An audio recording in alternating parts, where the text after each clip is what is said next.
put a neutral marker there. Next, I have to do anything that's outlined in orange. I have to grow my population if I can.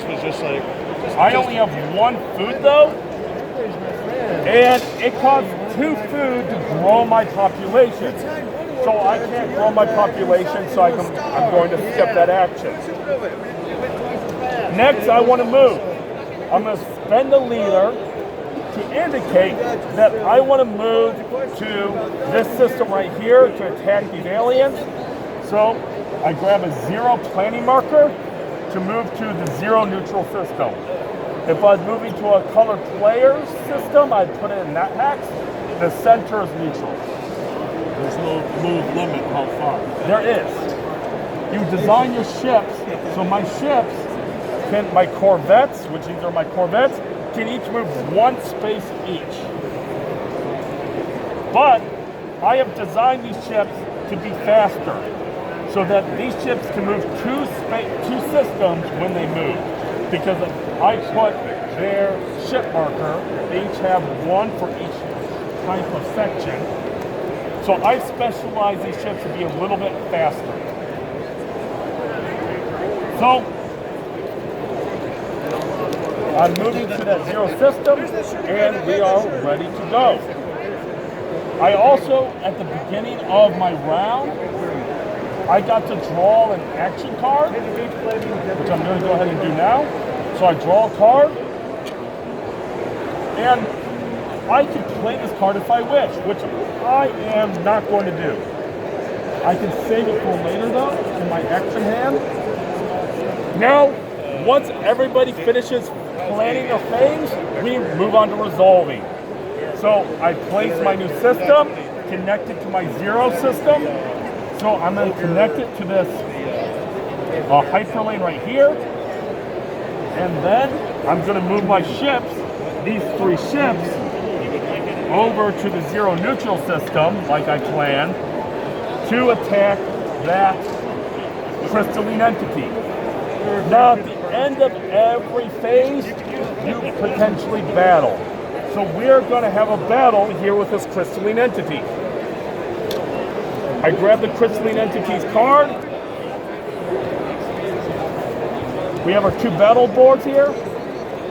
My ships have these really powerful missile 2s. They fire at long range. So I put them at long range. Non-player ships fire at each range. So they start out at long range. A battle works is that everybody can fire at long range fires, then medium range ships fire, then short range ships fire, and then anybody can fire rapid fire fires. So we both can attack each other. I'm going to start out by attacking with the crystalline entity and roll the die. If you roll under your accuracy, you hit. Is this more space combating than colonization? It's all of it, all of the above. So, well, that's a 4X. So here, ships can be undamaged or damaged. Exploit. Since I'm undamaged, it targets my shield.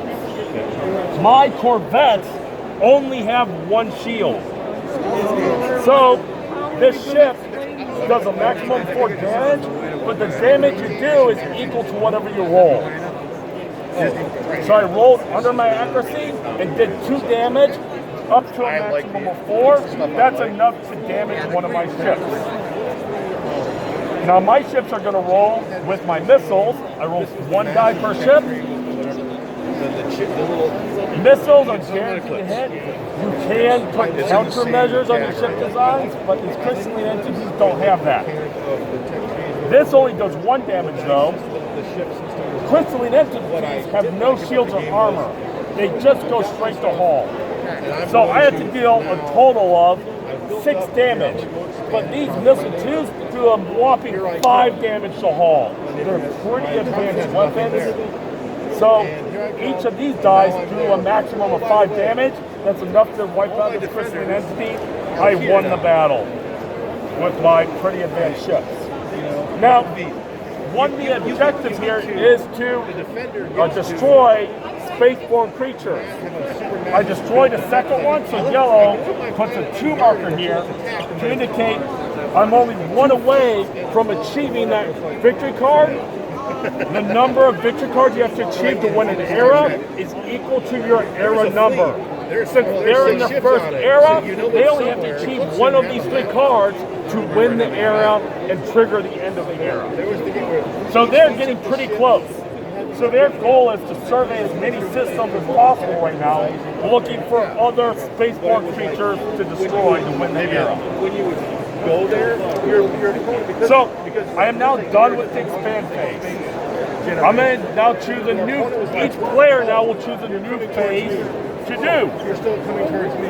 I'm looking here at what I want to do, and I think I want to explore. Researching technology is how you add cards to your action deck. The thing you have to do here is draw tech cards. Remember, at the beginning of each phase, I also get to draw a card and decide if I want to play it. I'm the yellow over here, and I'm going to choose to play this card.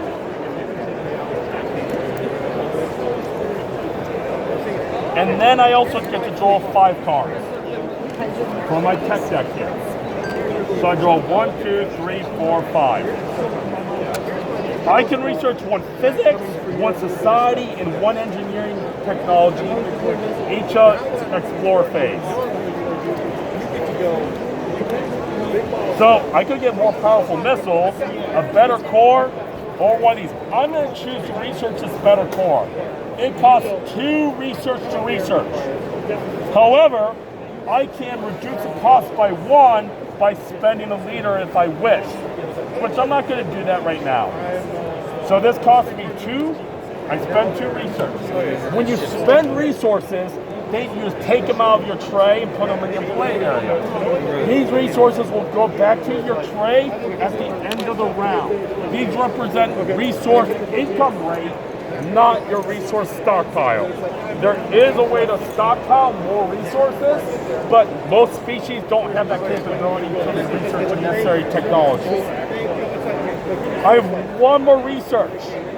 Unfortunately, I could spend a leader to reduce the cost of this by 1, but I've already researched their physics technology, and I did not play a card that lets me research multiple of the same type.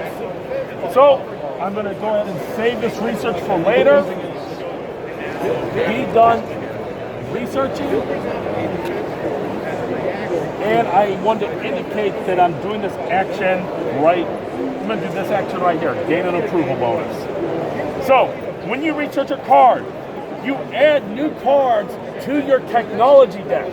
This is how you expand down the tech tree. Since I researched Power Core 2, I get to draw cards 11 and 12 from my supply deck here and add them to my tech deck. So I take 11 and 12, add them to my tech deck, and then this card says it goes to my shipboard. It actually replaces my Power Core 1. So now my ships have more energy to design better, use more powerful weapons and stuff. And this card just simply gets discarded.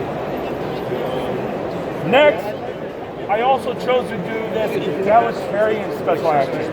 I have this action in my action deck because they have the egalitarian ethics for their species. So I get to gain an approval bonus. When you get an approval bonus, you can choose anything of where you're at or lower. Since I'm anything that's 6 or above are positive. Anything that's 5 or below is negative. So since I'm at 6 approval, I can gain a temporary version of either energy, minerals, or food for free. So I'm going to go ahead and choose to gain a temporary minerals. So I take a generic temporary token and just put in the mineral well. In the final version, there'll be stickers on these trays that tell you what resources go into which well. Now, I am done with this phase. I have no more battles going on. So I flip this over to its use side, And now, once everybody else has planned and resolved their phases, we now all choose a new phase and plan that phase at the same time. So I'm going to go ahead and choose the exploit. Let's choose the exploit phase. The exploit phase is the primary phase where you spend resources to build new pieces. You can build on planets with construction ships and new ships at star bases. Each planet and star base and construction ship only can build one thing each. So since I have 1, 2, 3 planets, star bases, I could build 3 ships in one turn if I want, but I only can build on one planet since I only have one planet. So I have a bunch of unemployed workers on this planet that I need to get employed. The last thing I forgot is I get to draw a card at the beginning of the turn. And I also just swung my